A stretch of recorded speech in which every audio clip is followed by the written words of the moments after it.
ഇവാഞ്ചലിയും അനുദിന സുവിശേഷ വിചിന്തനം. യേശുക്രിസ്തുവിൽ സ്നേഹം നിറഞ്ഞവരെ, ജൂൺ 21 ആണ്ടുവട്ടം 11-ാം വാരം ശനി. തിരുസഭാ മാതാവ് ധ്യാന വിചിന്തനത്തിനായി ദിവ്യബലിമധ്യേ നമുക്ക് നൽകുന്ന സുവിശേഷ ഭാഗം വിശുദ്ധ മത്തായിയുടെ പരിശുദ്ധ സുവിശേഷം 6-ാം അധ്യായം 24 മുതൽ 34 വരെയുള്ള വാക്യങ്ങളാണ്. സുവിശേഷം നമ്മെ ഓരോരുത്തരെയും ക്ഷണിക്കുന്നത് ദൈവപരിപാലനയെക്കുറിച്ച് ധ്യാനിക്കുവാനാണ്.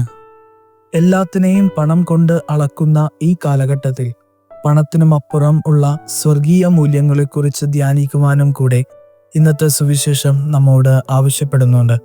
ദൈവത്തിൽ പരിപൂർണമായ ആശ്രയം സമർപ്പിക്കുന്ന ഒരുവന് മാത്രമേ ഈ ഭൂമിയിലെ സമ്പാദ്യങ്ങളും നേട്ടങ്ങളും പദവികളുമെല്ലാം നിസ്സാരമായി കാണുവാൻ സാധിക്കുകയുള്ളൂ. ഇന്നത്തെ സുവിശേഷം ആരംഭിക്കുന്നത് തന്നെ ദൈവത്തെയും പണത്തെയും ഒരുപോലെ സേവിക്കുവാൻ മനുഷ്യന് കഴിയുകയില്ല എന്നുള്ള ക്രിസ്തുവിന്റെ ഓർമ്മപ്പെടുത്തലിലൂടെയാണ്.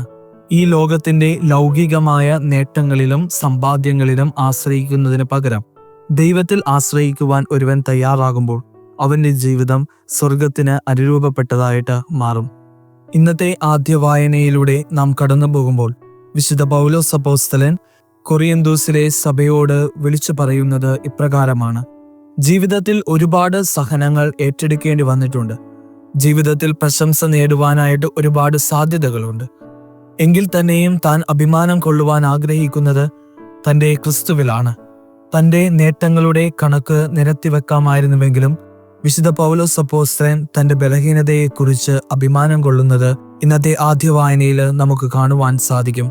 അഭിമാനിക്കുവാനും അഹങ്കരിക്കുവാനും തൻ്റെ ജീവിതത്തിൽ ഒരുപാട് സാധ്യതകൾ ഉണ്ടായിട്ടും തൻ്റെ ജീവിതത്തിലെ മുള്ളിനെക്കുറിച്ച് ആകുലപ്പെടുന്ന പൗലോസ് അപ്പോസ്തലൻ ആശ്രയിക്കുന്നത് മുഴുവൻ ദൈവത്തിന്റെ കൃപയിലാണ്. ആ കൃപയിൽ ആശ്രയിക്കുവാനും അതിൽ അഭിമാനം കൊള്ളുവാനും പൗലോസ് അപ്പോസ്തലൻ തയ്യാറാകുമ്പോഴേക്കും സ്നേഹം നിറഞ്ഞവരെ, എപ്രകാരമാണ് ദൈവത്തിൽ ആശ്രയിക്കേണ്ടത് എന്നതിൻ്റെ മാതൃക കൂടെയാണ് പൗലോസ് അപ്പോസ്തലൻ നമുക്ക് കാണിച്ചു തരുന്നത്.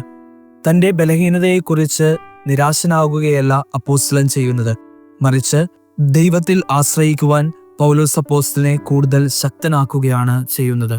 സ്നേഹം നിറഞ്ഞവരെ, നമ്മളൊക്കെ ഒരുപാട് ആകുലരാണ് എന്നുള്ളതാണ് പ്രശ്നം. കഴിഞ്ഞ കാലത്തെക്കുറിച്ചും ആയിരിക്കുന്ന അവസ്ഥയെക്കുറിച്ചും വരാൻ പോകുന്ന കാലത്തെക്കുറിച്ചും നമ്മൾ ഒരുപാട് ആകുലരാണ്. ഒരു തിരിഞ്ഞു നടത്തം സാധ്യമല്ലാത്ത ഭൂതകാലത്തെക്കുറിച്ചും എന്തായിത്തീരുമെന്നറിയാത്ത ഭാവിയെക്കുറിച്ചും നമ്മളിങ്ങനെ ആകുലപ്പെട്ട് ജീവിക്കുമ്പോൾ നമ്മൾ യഥാർത്ഥത്തിൽ മറന്നു പോകുന്നത് ആയിരിക്കുന്ന വർത്തമാനകാലത്തിൽ ജീവിക്കുവാനാണ്. ആയിരിക്കുന്ന ഈ ജീവിതത്തെ സുന്ദരമാക്കുവാനുള്ള ഒരെളുപ്പ വഴി ഇന്നത്തെ സുവിശേഷം നമുക്ക് പറഞ്ഞു തരുന്നുണ്ട്. അത് ദൈവാശ്രയ ബോധമാണ്. തൻ്റെ ജീവിതത്തെ മുഴുവനായിട്ട് ദൈവത്തിന്റെ കരങ്ങളിലേക്ക് സമർപ്പിക്കാൻ നാം തയ്യാറാകുമ്പോൾ നമ്മുടെ ജീവിതം കൂടുതൽ സുന്ദരമായിട്ട് മാറും. എൻ്റെ ഭാവി ജീവിതത്തെ വിശുദ്ധീകരിക്കുവാനും കഴിഞ്ഞ കാലത്തിലെ കുറവുകൾ പരിഹരിക്കുവാനും ദൈവപരിപാലനയിൽ ആശ്രയിക്കുന്ന ഒരുവന് സാധിക്കും. അങ്ങനെ നമ്മുടെ ജീവിതത്തെ വിശുദ്ധീകരിച്ച് മുൻപോട്ട് പോകാം.